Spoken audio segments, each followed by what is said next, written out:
Good evening, guys. Welcome to Novak News. We're talking this evening about why building up, adding a second level like this can sometimes beat moving on.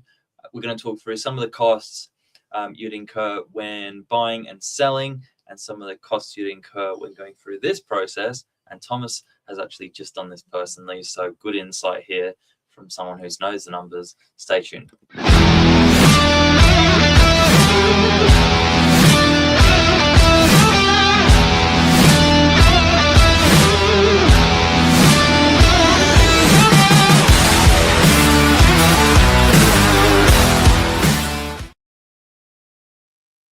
Good evening. Good evening, Billy. Good evening, everyone. Hope you're all doing well. It's been a long day. It has indeed. We've been waiting for this, actually. Yeah. I thought of this topic this morning as we were figuring out what we're going to bring on air, because I think this is a conversation that gets had around the dinner table a lot for young families. But I think we can also give people not only a bit of education from your recent experiences, but also a bit of like value add in what to look for and where we see clients make really good growth and build really strong wealth by minimizing the amount of moves they have to make between between properties. Yeah, and it's actually a very real case scenario. Currently with my dad putting the second story onto our home on Storey Plateau. Yeah. But also just with a property we've listed in North Narrabeen, a single story home, 20 Collins Street. Yeah. So there's a lot of potential there with the purchase of that property. If they are a young couple with maybe some kids or kids on the way in the future, it's definitely a really good idea to put that into perspective over your next 5 or 10 years once you become property owners. Because I suppose what people look for is either something they can add to, something that they can grow into, but also then for something like this, future options, which is kind of what you're doing. Yeah, exactly. Which is exciting. But yeah, there's no doubt about it. Like, people build phenomenal wealth when they minimize the amount of moves. I mean, they don't go through the selling costs, they don't go through stamp duty on the way in again, and they don't have the disruption of a move in general. So it's like that good old adage of buying sometimes the worst home on the best street. And if you can put a second story on, it seems to be the most popular way to turn the original home into something, that's like the one of the best homes on the street. Yeah, and in the Northern Beach, it's becoming much more popular. Since I've started doing my house, I've noticed every other house doing it now as I go past it. It's like when you own a yellow car, you notice more yellow cars. But I think you must realize that in certain suburbs, particularly over the Northern Beaches, in the course of a decade, 10 years, some property values have doubled. So there's really good equity that's been built into the property. People have paid down their mortgages considerably, and so now they're looking at potentially a move, but minus selling costs, stamp duty, and those transactional disruptions, or they're looking at adding a second story and kind of getting their dream home in the location they already love. Yeah. And it's sometimes at a fraction of the price. Yeah, that's absolutely right. And we'll dive into price a little bit later, but where do you want to start in terms of putting the second story on? Well, I'm sure you've this is where we're going to turn to you for some Q&As, fire some questions. We've even got Mark joining us for some Instagram live, I think. I think they probably calculate it on a per square meter rate. Correct me if I'm wrong, to begin with. Yeah, per square meter rate, along with obviously material costs and finishes as well.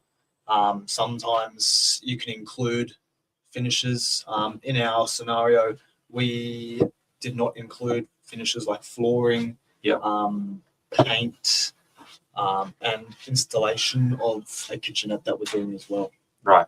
So you're kind of getting the builders in to add the second story, make sure it's watertight like what you see here, and then some of the internal fit out you can either contract out yourself or Yeah. do it your own? Yeah, that's absolutely right. So we got bathroom. The bathroom upstairs is tiled. It's waterproofed.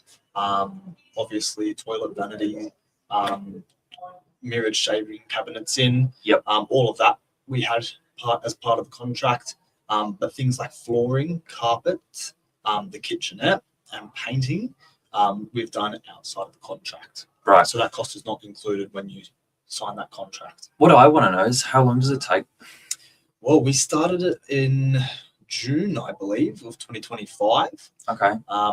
Now it's February 2026, so it's been about 8 months. We have just installed the flooring. Carpet, I believe, was installed on Friday last week. Upstairs? Yep, upstairs. Can you still live in the house?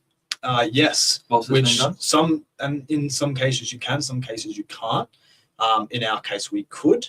When they were taking the roof off, they weren't really removing the entire roof. They were just removing The peak. Yeah. So you keep your, like, I think they call it truss running that way. Yeah, that's right. So we were able to still live in the house. We were not getting rained on. We had a ceiling, had a roof on while they started, which is a massive bonus for us because we didn't want to have that extra expense of renting somewhere or inconvene any other family members or something like that. Yeah. I mean, that alone is a massive win. If you can Yeah. live in your property and do the addition at the same time, Yeah. that's like a dream scenario. Sure, you're going to have construction fence and, the house wrapped like that for a short term, but that is a massive win.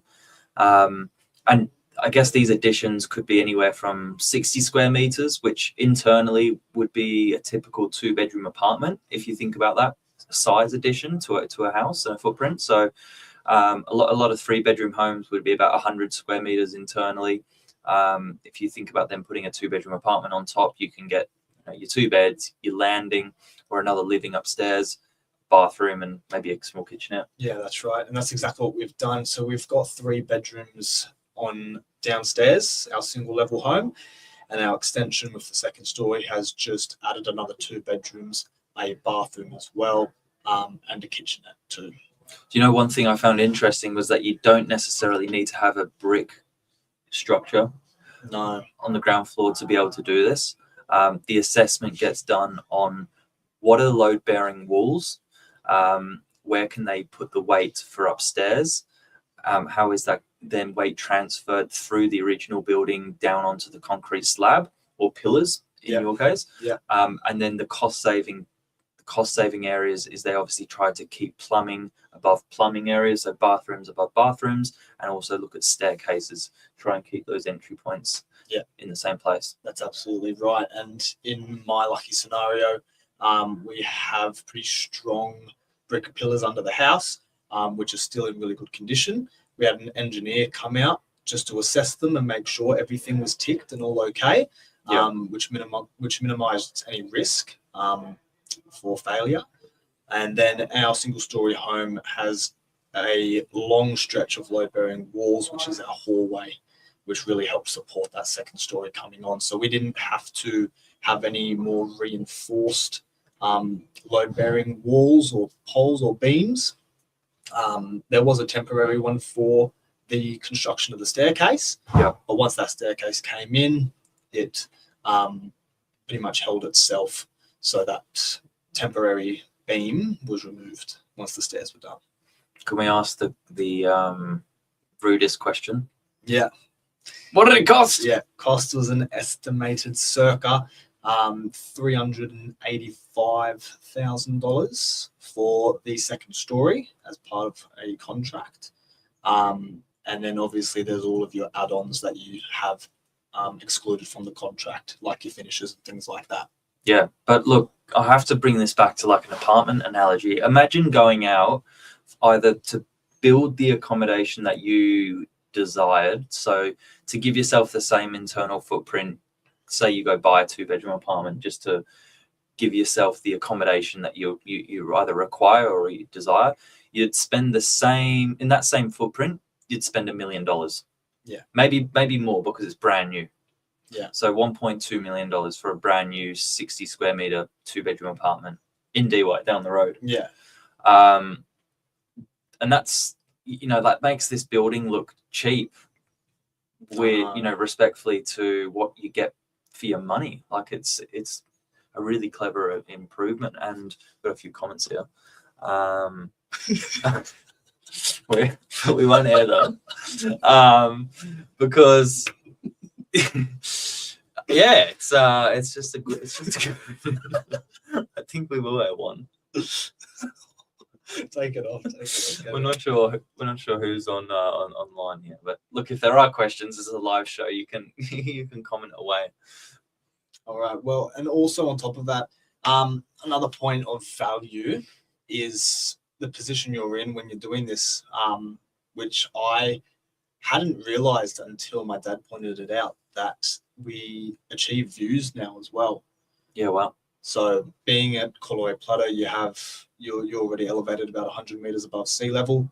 But in the single-story home, there weren't views. Plus, a lot of neighbours around have built up, which just minimalizes your chances of views, regardless. If you're on a single-story home. But with this second story, we actually now have water views, city views from Storey Plateau all the way towards Manly to the city, and all around as well.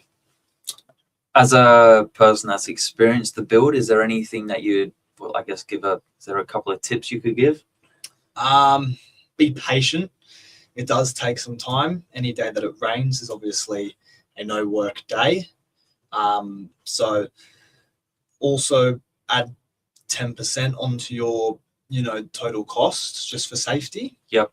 And you could even add that on like for time as well. So if you're looking at 6 months of construction, just add a little bit more, just because of those rainy days and things not lining up. It does happen. If you are able to live in your property still whilst the second story is being added or any renovations are being done, it is noisy throughout the day, and it does get to you a little bit. But I mean, at the end of the day, you just got to remember what you're doing, and what it's going to be like, and the benefits you're going to have once it's finished. Yeah, nice. I guess from a real estate perspective, what we give our clients in terms of advice and pointers along the way is we look at the finished product. We look at what the client's design will build the home into. We take into consideration things like access, whether they're intending it to be feeling like two separate dwellings. Although they can't separate the titles, it almost gives you that feeling of dual occupancy. Yeah. We look at where costs can be minimized. So the sort of, the obvious stuff is stairs and stairwells and access, because that's all dead space. You've got to have it, but it's trying to minimize the amount of floor space that you can maximize. Keeping those wet areas above each other for the plumbing. So that's like bathrooms, trying to reduce sort of roofing complexities, but I guess that's where you speak with your builder. And then just sort of compliance. I guess if you do a bit of planning ahead of time and you can get some approvals done, I think that's where people get stuck, sort of with the paperwork. You obviously don't want to be in a house where you've got no roof on it and then you're finding that out. So get your approvals done first. Work out exactly what you can do. Yeah, absolutely. And the best thing is to trust the builder you have as well. It just makes things a lot easier, because it is a stressful situation. Yeah. You're putting a lot of money into something that's very, very delicate and could go wrong in many ways if you don't make the right decisions and speak with the right people.